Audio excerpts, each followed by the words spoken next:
Welcome to the Pastor's Show. Good to have everybody back after a summer away from the Pastor's Show. I think this is probably the beginning of season 3 of our Pastor's Show. We started this back at the beginning of COVID, and I don't even know how many years ago that was. It seems like a long time. But this has turned into a pretty effective tool for us just to talk about some of the things that are happening at our church. The Lord has been so kind to us as a church, especially in the last 2 or 3 years. And it's good to be able to come together, 2 or 3 ministers a week, and talk about all that the Lord is doing, to look to the past and to look a little bit to the future. And so today, Tom, thanks for joining me here on the Pastor's Show as we talk about, well, the past and the future, and look forward to some upcoming events.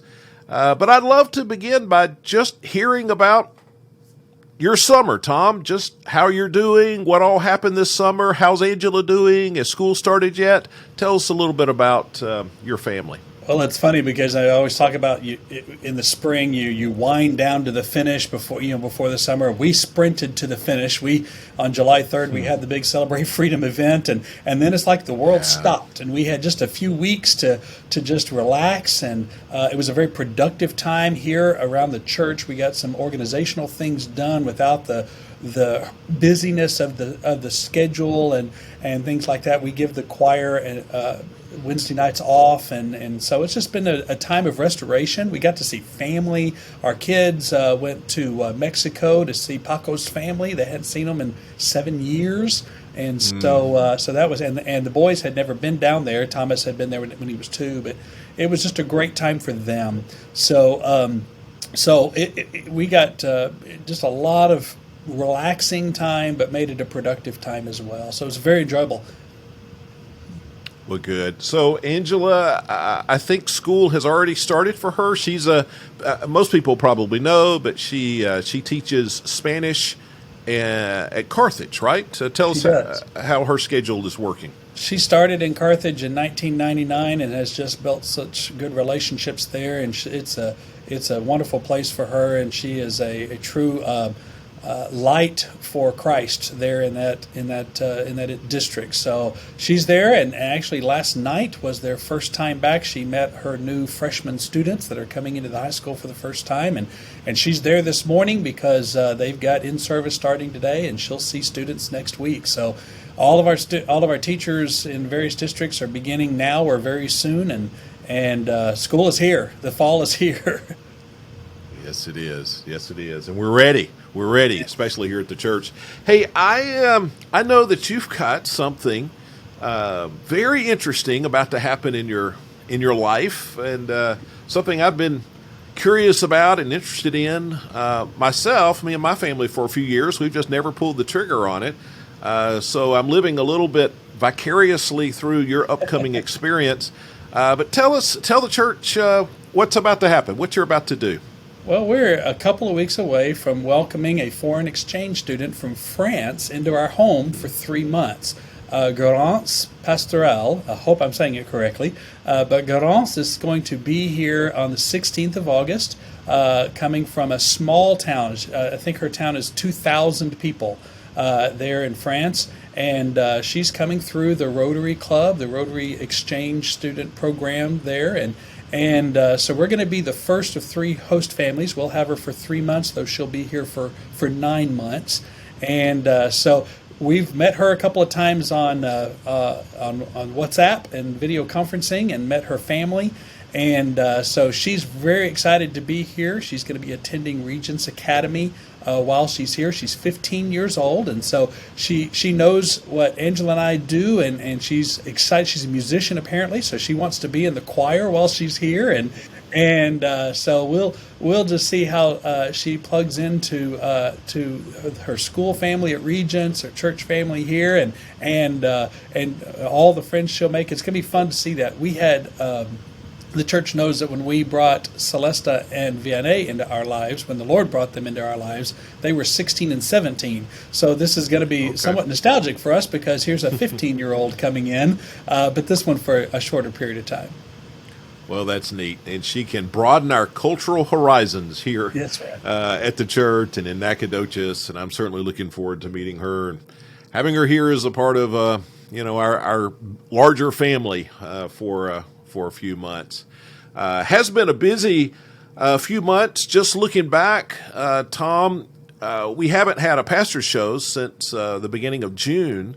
So I'd love to just take a moment and just catch people up. But I think I need to go back a month or two prior to that, just for the church to see how the Lord has done one thing after another and brought such momentum and helped us have one of our very best summers. In my mind, it goes back to the Sunday before Easter. We had our annual Easter egg hunt. And the name, Easter egg hunt, really doesn't communicate all that event is. It's more than just a hunt. It's a real gospel presentation to tons and tons of kids.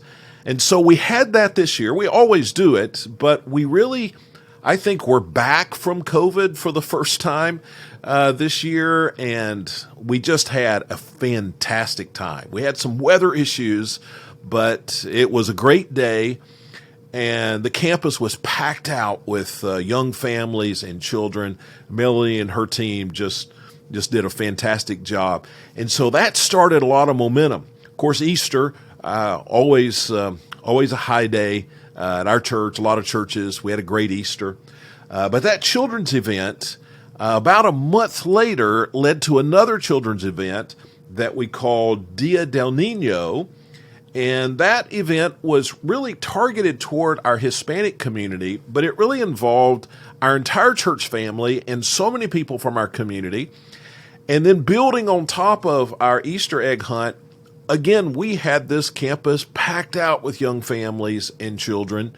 And then that led to our best post-COVID vacation Bible school, maybe our best vacation Bible school ever.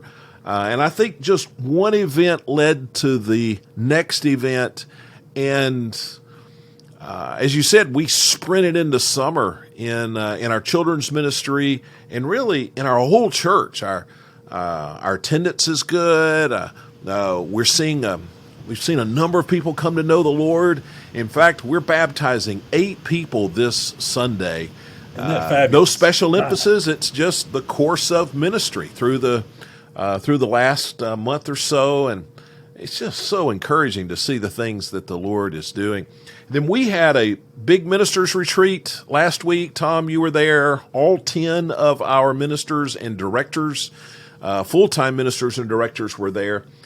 And we brought a consultant in to poke on us a little bit, to prod us a little bit. And it was uncomfortable at times, but just a great retreat to help us really answer the question, are we doing all that we can do to help lead our church to make disciples in Nacogdoches and around the world? And there were a lot of questions coming out of the retreat, a lot of things that we're looking at and reevaluating just in our 10 different areas of responsibility. But such a good retreat.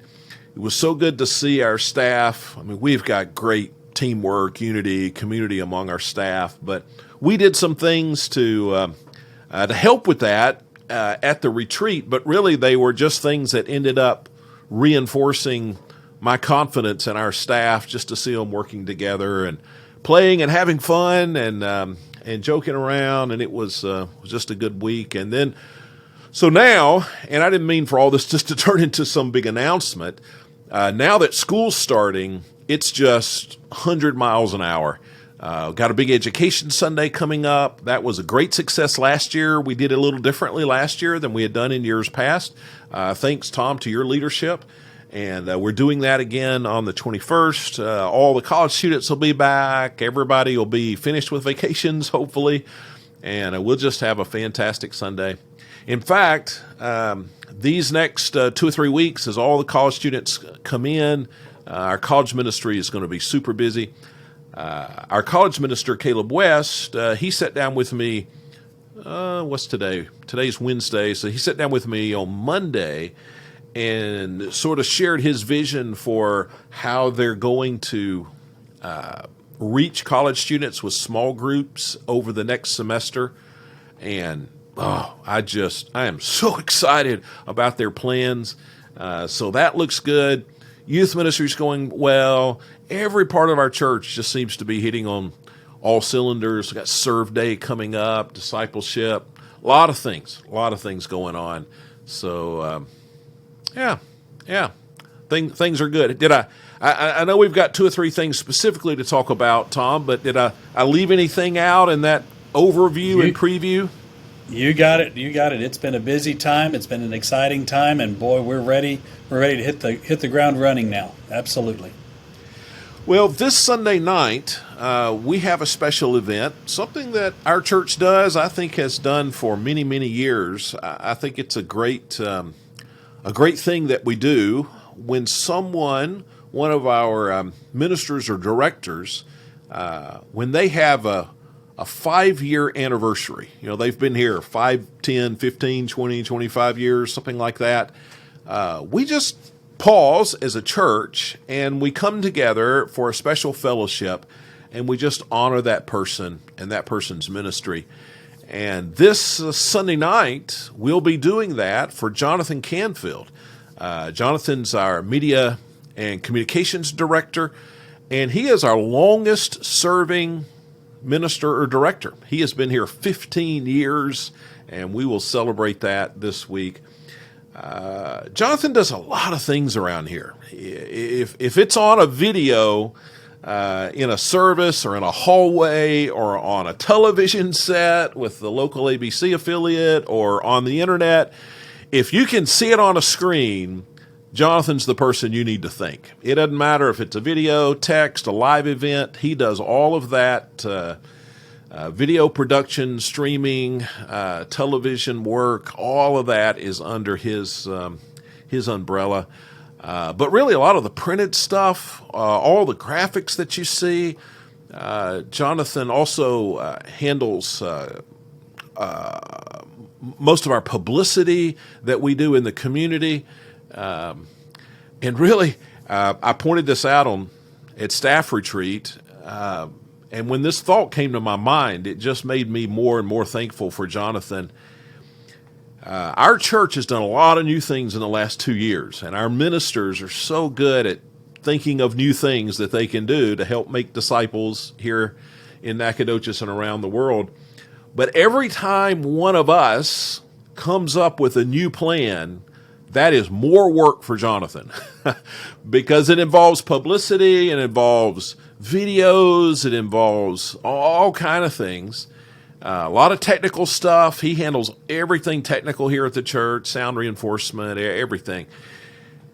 So every time we think of something, and there's Jonathan, but then there's 9 people thinking of stuff. It's their full-time job to think of stuff to do. But every time they think of something, they turn to Jonathan. And Jonathan doesn't complain. Jonathan doesn't push back. Jonathan doesn't ever say, I've reached the limit. Maybe he should, but he doesn't. And he is just that dependable support, the person that brings excellence to all of our productions. Jonathan's invaluable to our church, and so I am so looking forward to being able to honor him this Sunday, to be a part of the fellowship Sunday night. I think it begins at 5:30, and it'll be in our our fellowship hall. There'll be food and all, and it'll be a good night. I'm hoping the whole church will be there. I'm confident they will. 5:30 to 7. Great night. Now, Tom, you are Jonathan's supervisor, the person that helps provide the support he needs to do the ministry that he does. So you have a different perspective, not a different perspective, but you see Jonathan from a little different angle. You're more up close than the rest of us, and I wondered maybe you had some remarks. Well, I tell you what, I love that man and his family. They're just great people, great Christian people, and if there's ever somebody who serves in the true meaning of the word service, he does that. It's not just a job for him. This is his faithful service to the Lord, and I just love him and his family, and it's a privilege to work with him. I love the story of how and of course I wasn't here, but how he kind of came into this position. He was doing some of this media work for the church, and there really wasn't, 15 years ago, the churches weren't doing media like we're doing it today, and he kind of worked himself into a full-time job, and now he's worked himself into 3 full-time jobs here at the church, and because the job just keeps growing and the work just keeps increasing, and he does it so well.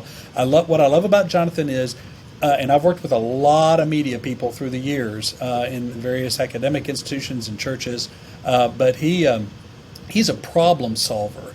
And there are media folks out there that aren't that. They do it my way, this kind of thing. But he takes those ideas you were talking about. The staff comes up with the ideas, or other people in the church, and they need something, and he figures out a way to make it work, even if it's untenable. And he's a problem solver. He's a get it done kind of guy, and he gets it done on time. And that's unusual sometimes for people in his line of work. They just either don't get it done or they don't get it done on time. And he just gets that. He gets that well. The third thing is he does it with excellence, and that's what I appreciate so much. Is he not only does he get it done, he gets it done on time, and it's always perfect. I love, we're using videos in so many ways in the church, and I love these. You said we're going to do 8 baptisms on Sundays. On this Sunday, that's 8 different people he's got to meet to do major video work, and they're just so meaningful, and they're meaningful because he's not just the technical guy; he's the director to make those things work and communicate properly, and it's just so good. So, and you already said he does it with such a great spirit. He loves this church. He loves the people of this church. He loves the Lord, and this is his service to the Lord, and we are the beneficiaries of that because he is such a good person to work with. Well, I was thinking as you were talking, Tom, just the changes that our church has been through in the last 5 years or so, and nobody's position has changed as much as his. So 5 years ago, we had one worship venue, and we did streaming, but it was low definition. We didn't call it low definition, but it was not high definition. We didn't have the equipment for high definition, cameras, all the mixing, and I don't even know what all that's called. He transitioned us from that standard definition to all high definition, which changed a lot of stuff I don't even understand. And then we've gone from one worship venue to 2 worship venues. We can do full video from both places and we provide live streaming from both places. We can even go from one place to the other or from the other back to the first. We're going to do that here in a Sunday pretty soon. We're doing this super complicated simulcast on Sunday to coordinate preaching in 2 different venues, simultaneous venues. Everything has changed, and he's just rolled with the punches. And you're right about his family. This is true of most of us, most of our ministers. Our wives are all bigger blessings to the church than we are, and Becca is definitely a big blessing around here, and the boys as well. So I'm looking forward to Sunday night.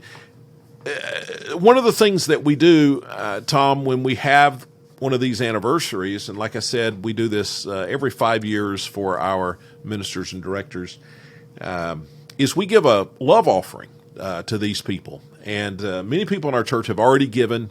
We sent out a letter a few weeks ago, and so people have given. They've brought money to the church or mailed money to the church. But let me tell the church how they can still be a part of that. I encourage you, by the way, Jonathan. He's not doing this to be a rich man.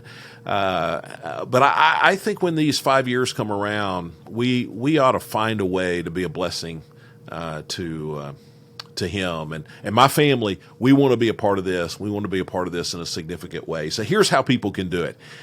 You can just drop a gift in one of the offering boxes on Sunday, offering boxes throughout the church, and especially outside all of the worship, the two worship venues. So mark it, Jonathan's gift or something like that, and then all that will be put together. So you can put it in an offering box, or you can just bring it to the fellowship. And there'll be a place there where people can drop cards in, and you can put a gift in a card, or you can just have a gift loose and put it in there, and our finance people will come take care of all that. But I want to encourage people, let's say some kind words, because I want us to encourage Jonathan, but let's encourage him with a gift as well. And I don't know. I'm looking forward to being able to be a part of that, and I hope many of our church will do the same. So, choir and orchestra, Tom. We've had a good summer. Sometimes summer, can take its toll on choir and orchestra, but we've not missed a beat this summer. But you've got big plans in the days to come. Tell us how things are going. Well, we start tonight. I'm hoping to see everybody. I want to see a full choir room tonight. We actually, we've been tracking this year. I had some goals set for how many new folks we want to bring in, that sort of thing. We've been tracking that, and we actually, so I think back in April, surpassed my annual goal for the year. So it's all gravy at this point. But it's not about those numbers. It's about each person and giving every person an opportunity to give their gifts and talents of singing or playing an instrument to the Lord, and leading others in worship, and being a part of those who prompt that glorious worship that we experience every week in celebration service. So tonight we hope to see folks that we anticipate seeing folks that we haven't seen either ever before in our choir room. To join the choir, and we're going to hopefully get all the others back as well who've been there on Sunday mornings, but we've not seen them on Wednesday nights because we've taken the time off. But it's going to be when that group gets together, it's always fun. There's always a lot of laughter. There's always a lot of socializing, probably more than I would appreciate, because I'm a taskmaster in the rehearsal. But we have a great time together. There's a lot of love in that room, and there's always room for more. So I would extend that invitation to anyone in our church. And if you've got friends who like to sing who aren't part of our church, you bring them on Wednesday night, and bring them tonight. And we're going to meet at 6:30. We have hopes of in anticipation of making a change to that when school starts or very soon. But tonight we're going to start at 6:30. We do have childcare available. We'd like to know how many kids to expect to help Melanie know how to prepare. But we hope to fill that room tonight, and there will be a lot of laughter and a lot of singing and a lot of worship, because those Wednesday night rehearsals actually turn into a wonderful time of worship and a spiritual renewal. You make me want to come to choir. I don't. Well, come on, Pastor. We'll find a place. No, for you. You wouldn't. Not for long. But well, very good. As we focus on worship and think about preparations for the weeks and months to come, I just wanted to say a little word about my upcoming sermon series.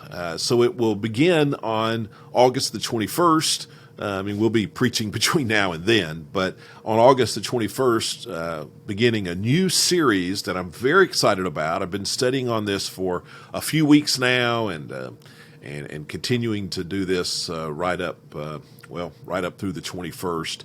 But I've titled it "A Royal Mess: Life Lessons from Flawed Leaders." And what we're going to do is take a look at 1st and 2nd Samuel, the Old Testament books of 1st and 2nd Samuel. And there are 3 leaders, really, in those 2 historical books about the nation of Israel. The first leader is Eli. He was the high priest. Then there was Saul, King Saul, the first king of Israel. And then David, the second king of Israel. And their story, those 3 men, their story is in 1st and 2nd Samuel. And in some ways, those 3 men were great leaders. but in other ways they were very flawed leaders. And there are some important lessons to learn all the way through the different stories of their lives. And then, Tom, the most exciting part of this is that in all of these stories, we can learn something about Christ. And so these stories are going to teach us something about living the Christian life. But these stories, these historical accounts that we will focus on will also teach us about God's love for us expressed through Christ. And we're going to learn both parts of that truth in each of these stories over the next several weeks. I think we'll be doing this for a while. We'll take some breaks as we have Serve Day and Come Before Winter and Christmas. And so we'll take some breaks as we need to. But I really want us to cover as much as we can of 1st and 2nd Samuel and look at the lives of Eli, Saul, and David. Of course, we'll look at Samuel as well, but I don't include him in the list of flawed leaders. But I'm really excited about this. And so we'll begin that on the 21st, Sunday, the 21st of August. And thank you for your leadership on that, Pastor. It's really good to know we've got a pastor that thinks so far ahead and has planned those things out and is studying for the long term, not just the coming Sunday. So thank you for your leadership. Well, it's a privilege to get to do that, and this is just a good church that they allow me to do that. A lot of churches don't allow their pastor to just buckle down and focus on the ministry of prayer and the Word. That's what the New Testament tells us that a pastor ought to focus on, and this is a good church, and they bless me with the privilege of being able to do what the Bible instructs me to do. So I'm thankful for that. Well, Pastor's Show has begun again, so I encourage people to check us out each week, and unless something comes up, we expect that we'll not miss a week between now and at least go through the second week of December, maybe then take a couple of weeks off for Christmas, a couple of weeks off from the Pastor's Show. There'll still be a lot going on here around the church. In fact, Christmas Day is a Sunday this year, and so it'll be a packed out month of December. But yeah, we'll be right here in the Pastor's Show, and then we'll start back in January, and we've got... I'll just tease it, Tom. You know exactly what I'm talking about. But we've got a big announcement about what comes after the start of the new year. I don't want to be more specific on the time. We need to make sure we have the answers to all the questions before we start making big announcements. But we just at staff retreat we took some time. I know we got to wrap this up. But we took some time to look back over the last year at some big, bold things that our minister team did, led us to do, and how in each one of those big, bold initiatives, the Lord just blessed. And so 2022, 2023, will also include some big, bold initiatives, and maybe the biggest of the last few years anyway, next year, the first few months of next year. We're very excited about it. We'll be talking about it soon, pretty soon, very soon. You teased it well. And everybody's going to be asking. They are.